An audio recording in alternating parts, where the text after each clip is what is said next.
Good morning दोस्तों। आज हम आपको मनोविज्ञान का चैप्टर फर्स्ट पढ़ाएंगे, जिसमें हम आपको महत्वपूर्ण परिभाषाएं तथा उनको याद करने का ट्रिक भी बताएंगे। ये परिभाषाएं यूपी टेट, सुपर टेट के लिए, सी टेट के लिए बहुत ही इम्पोर्टेंट है। तो चलिए शुरू करते हैं आज का ये वीडियो। चलिए तो शुरू करते हैं। पहली परिभाषा दी है वैलेंटाइन ने।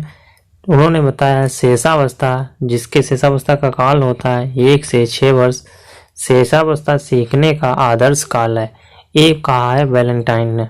अच्छा, यहाँ पे इसको देखना है कि वैलेंटाइन मतलब वैलेंटाइन अच्छा टाइम, तो वैलेंटाइन आदर्श काल, इसको किसने कहा है? वैलेंटाइन ने। तो इसको आदर्श, सबसे अच्छा टाइम वैलेंटाइन होता है, तो इसीलिए शेषावस्था आदर्श काल इन्होंने कहा है। दूसरी है 20वीं शताब्दी बालक की सदी है, इसको क्रो एंड क्रो ने कहा है। यहाँ पे तीसरी परिभाषा है शेषावस्था में जो सीखने की सीमा तथा सीखने की तीव्रता है वह और किसी अवस्था से बहुत तीव्र होती है। ये किसने कहा है? ये वाटसन महोदय ने कहा है कि जो शेषावस्था में है बच्चा बहुत जल्दी सीख लेता है। यदि उसको चलने को एक बार बोल दिया जाए, उसको चलाया जाता है उंगली पकड़ के, तो वो बार बार चलने की कोशिश करता है। तो सीखने की जो तीव्रता होती है उसकी बहुत तेज होती है। ये वाटसन महोदय ने कहा है। बहुत ही इंपॉर्टेंट क्वेश्चन परिभाषा है, आ चुकी है। नेक्स्ट, बाल्यावस्था को संवेगात्मक विकास का अनोखा काल किसने कहा है? एक काल, ये सॉरी यहाँ पे गलत है, एक कार्ल एंड ब्रूस है, कार्ल एंड ब्रूस। बाल्यावस्था को संवेगात्मक विकास का अनोखा काल कार्ल एंड ब्रूस ने कहा है। नेक्स्ट है, ये परिभाषा है 3 से 6 वर्षों का बालक अर्ध स्वप्न की अवस्था में रहता है। ये परिभाषा आ चुकी है यूपी टेट 2017 के पेपर में। 3 से 6 वर्ष का बालक अर्ध स्वप्न में रहता है, ये थार्नडाइक ने कहा है। अच्छा, इसको कैसे याद करेंगे? जो भैया हम देखते हैं तो डाई लगा के, अगर उम्र बूढ़ी हो जाती है, 35 साल 40 साल के हो गए, तो बाल कैसे होते हैं? सफ़ेद हो जाते हैं। तो उसमें हमें क्या करना है? 3 या 6 वर्ष का दिखना है, तो उसमें हमें क्या करना है? डाई लगानी पड़ेगी। तो 3 से 6 वर्ष में अगर दिखना है बालक, तो उसको डाई लगानी पड़ेगी बूढ़े आदमी को। इसी प्रकार 3 से 6 वर्ष का बालक अर्ध स्वप्न में रहता है, थार्नडाइक, डाई लगा के। नेक्स्ट परिभाषा है किशोरावस्था अपराध प्रवृत्ति का नाजुक समय है। यहाँ पे क्या है? जो किशोर अवस्था होती है, तो किशोरावस्था जो शुरू होती है वो 12 साल से शुरू होती है। किशोरावस्था में क्या होते हैं? सबसे ज़्यादा अपराध होता है, क्योंकि ये बच्चों से, अगर किशोरावस्था में बच्चा है और यदि आपने उससे कोई काम को कह दिया, तो वो समझ लो बहुत ही आपसे नाराज हो जाएगा। उसमें अपराध करने की प्रवृत्ति होती है। और इसको याद कैसे करना है? जो वैलेंटाइन होता है फरवरी माह में, हर कोई लड़का वैलेंटाइन जो किशोरावस्था का होता है, बहुत ही हर बच्चा जानता होगा कि वैलेंटाइन पे क्या होता है। उसके लिए एक खास दिन होता है, और जितने भी अपराध होते हैं आजकल वो वैलेंटाइन के दिन होते हैं। तो यहाँ पे याद रखिए, किशोरावस्था अपराध प्रवृत्ति का नाजुक समय है, ये भी वैलेंटाइन ने कहा है। नेक्स्ट परिभाषा, किशोरावस्था बड़े संघर्ष, तनाव एवं आंधी तूफान की अवस्था है। ये कहा है स्टैनले हॉल ने।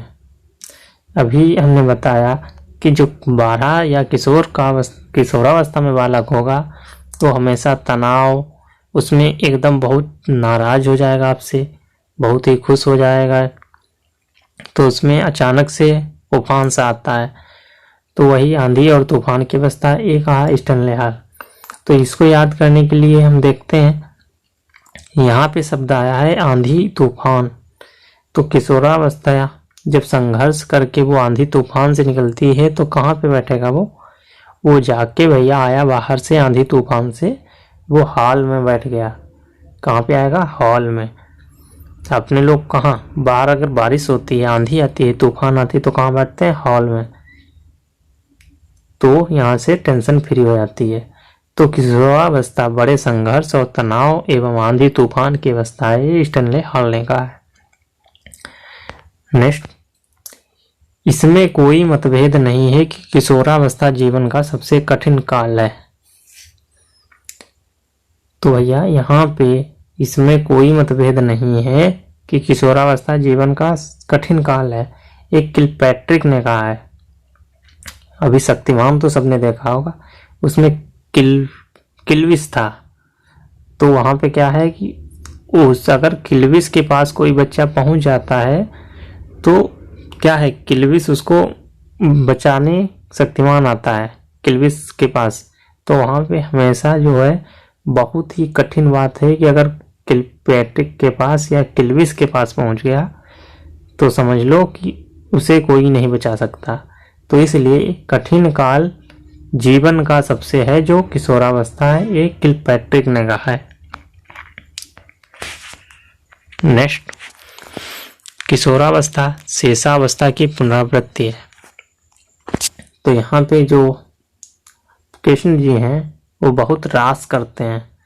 तो रास भैया कौन करेगा? अभी अपन लोग बूढ़े लोग हैं, समझ लो जो अभी है, जो 20 से ऊपर आता है वो समझ लो वृद्ध है। अभी अपने लोग रास रचाएंगे तो मार पड़ेगी। इसीलिए जो किशोरावस्था शेषावस्था की पुनरावृत्ति है। जो किशोर होते हैं वो बच्चों की तरह व्यवहार करते हैं, जरा जरा सी बात पे गुस्सा, कुछ भी हो जाए तो बहुत जल्दी खुश हो जाते हैं। अगर उनको जरा सा प्यार दे दो तो खुश, जरा सा डांट दो तो बहुत जल्दी गुस्सा। वो इसीलिए कहते हैं वो बच्चों की तरह हो जाते हैं, इसीलिए इनको शेषावस्था की पुनरावृत्ति कहा गया है। और जो रास करते हैं वो शेषावस्था में ही होते हैं और किशोरावस्था में। नेक्स्ट परिभाषा, किशोरावस्था में बालक प्राणों को अपने मार्ग में बाधा मानते हैं, ये कहा है काल्सनिक ने। अगर किशोरावस्था में प्राणों को मतलब अगर बड़े लोग क्या हैं, बड़े लोग यहाँ पे बोल दें किशोरावस्था में जो बालक है 15 साल के बच्चे से अगर बड़े मम्मी पापा ने किसी ने बोल दिया कि बेटा वहां मत जाना, तो उनको वो अपने काम में बाधा समझते हैं कि अरे लो मैं तो वहां जा रहा था, जो भी है अच्छा होता, इन्होंने मना कर दिया। तो यहाँ पे समझ लो काल आ गया, तो उनका है काल्सनिक। वो अपने जब भी काम करने जाते हैं, दोस्तों से मिलने जाते हैं, तो अगर उनको बाधा रोक दिया बीच में तो बाधा पड़ गई उनके काम में, तो समझो काल आ गया उनके ऊपर, तो काल्सनिक। नेक्स्ट परिभाषा है सीखना उत्तरोत्तर सामंजस्य की प्रक्रिया है, ये भी आई हुई परिभाषा है। इसमें क्या है, सीखना उत्तरोत्तर सामंजस्य की प्रक्रिया है, ये कहा है किसने? स्किनर ने। अगली है व्यवहार के परिणाम स्वरूप व्यवहार में परिवर्तन ही सीखना है, ये कहा है गिलफोर्ड महोदय ने। नेक्स्ट परिभाषा, सीखना ज्ञान और अभिवृत्तियों का अर्जन है, ये कहा है क्रो एंड क्रो ने। सीखना आदतों, ज्ञान और अभिवृत्तियों का अर्जन है। यहाँ पे भी देख लीजिए सीखना क्या है, क्रो एंड क्रो। भैया एक कहानी तो आप सुने होंगे कि कौवा आता है घड़े में, कंकड़ डालता है और पानी ऊपर आ जाता है। तो उसने क्या है कि सीखा, ज्ञान अर्जन किया अभिवृत्ति से। तो उसने बार बार कंकड़ डाले तो क्या बाद में सीखा कि पानी ऊपर आ जाता है घड़े में। तो ये किसने कहा? एक कौवे ने कहा। तो सीखना ज्ञान और अभिवृत्तियों का अर्जन है, कुछ सीखना ही अर्जन है। तो ये क्रो एंड क्रो ने कहा है। अगली परिभाषा है नवीन ज्ञान और नवीन प्रतिक्रियाओं को प्राप्त करने की प्रक्रिया, सीखने की प्रक्रिया, सीखने की, सोरा यहाँ पर डबल हो गया है, सीखने की प्रक्रिया है। जो भैया नवीन ज्ञान, नया कुछ सीख लिया, कुछ करना, ये सब क्या है, ये इन्होंने मतलब सब जो नया कुछ सीखते हैं ये सब वुडवर्थ ने बताया है कि नवीन ज्ञान नवीन प्रतिक्रियाओं को प्राप्त करने के लिए सीखना, ये वुडवर्थ ने बताया। सीखना अनुभव तथा प्रशिक्षण द्वारा व्यवहार में परिवर्तन है, ये गेट्स और अन्य ने बताया। अगली परिभाषा है सीखना विकास की प्रक्रिया है, ये वुडवर्थ ने बताया है। यहाँ पे दोनों में जरा याद रखना, सीखना अनुभव प्रशिक्षण व्यवहार में परिवर्तन है, ये गेट्स और अन्य की है। सीखना ही विकास है, तो ये वुडवर्थ ने बताया। सीखना शिक्षा द्विमुखी प्रक्रिया, ये जॉन एडम्स ने कहा है। और शिक्षा जो त्रिमुखी प्रक्रिया है, ये जॉन डीवी ने कहा है। इन दोनों में अंतर याद रखना। दो मुखी जो बताई है वो जॉन एडम्स ने बताई है, और जो तीन मुखी है वो जॉन डीवी है। शिक्षा व्यक्ति का पूर्ण विकास है, एक कमेनियस ने बताया है। शिक्षा जो है व्यक्ति का पूर्ण विकास है, शिक्षा के बिना व्यक्ति अधूरा है। एक कमेनियस ने बताया है कि शिक्षा जब तक व्यक्ति के अंदर जब तक व्यक्ति शिक्षित नहीं होगा तब तक वो उसका विकास संभव नहीं है, एक कमेनियस ने बताया। आधुनिक शिक्षा का संबंध व्यक्ति और समाज दोनों के कल्याण से है, ये फ्रेंडसन ने बताया है। ये परिभाषा दी है फ्रेंडसन ने। आधुनिक शिक्षा का संबंध और समाज व्यक्ति दोनों के साथ दोनों के कल्याण से है। ऐसा नहीं है कि एक व्यक्ति का कल्याण हो गया और शिक्षा जो आपने ली है वो सही है, नहीं, आपकी शिक्षा तभी सही है जब व्यक्ति और समाज दोनों का कल्याण हो, ये फ्रेंडसन महोदय ने कहा है।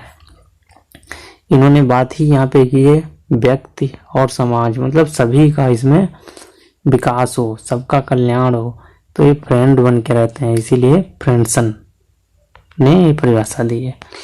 अच्छे चरित्र का निर्माण करना ही शिक्षा है।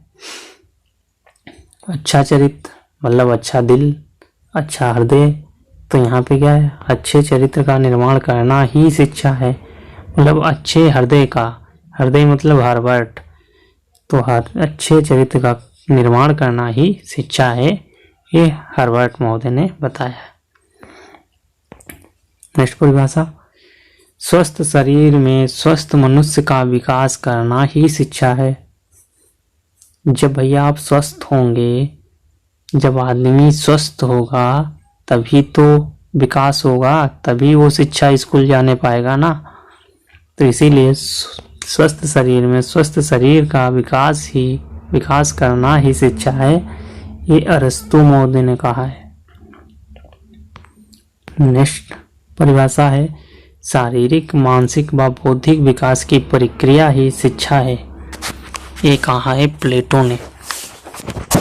जो शारीरिक मानसिक व बौद्धिक विकास की प्रक्रिया है वही शिक्षा है।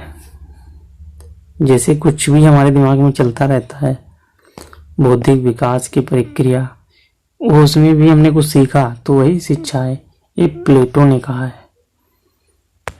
हमारे शरीर में भी प्लेटलेट्स होते हैं, जिनकी कमी से क्या होता है, फीवर आ जाता है, डेंगू बुखार आ जाता है।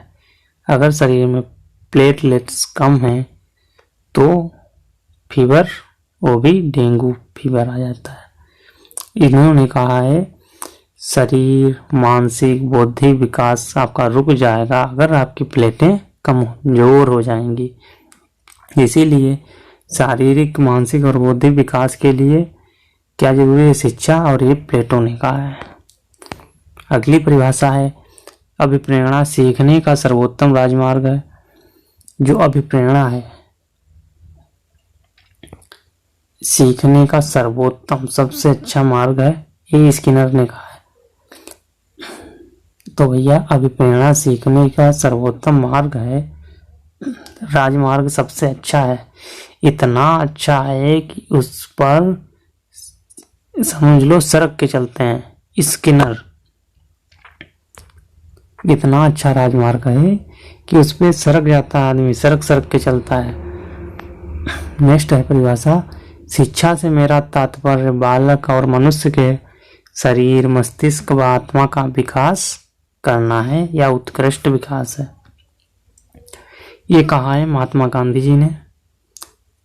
इन्होंने कहा है कि आत्मा का उत्कृष्ट विकास, आत्मा, ठीक है, और यहाँ पे क्या है, महात्मा। तो इन दोनों को आप देखिए, शिक्षा से मेरा तात्पर्य बालक और मनुष्य के शरीर, मस्तिष्क व आत्मा का उत्कृष्ट विकास है। तो महात्मा मतलब महात्मा गांधी जी ने कहा है। तो बाकी बची हुई परिभाषाएं देखने के लिए आप हमारे नेक्स्ट वीडियो का वेट कीजिए। ये परिभाषाएं बहुत ही मोस्ट इम्पॉर्टेंट है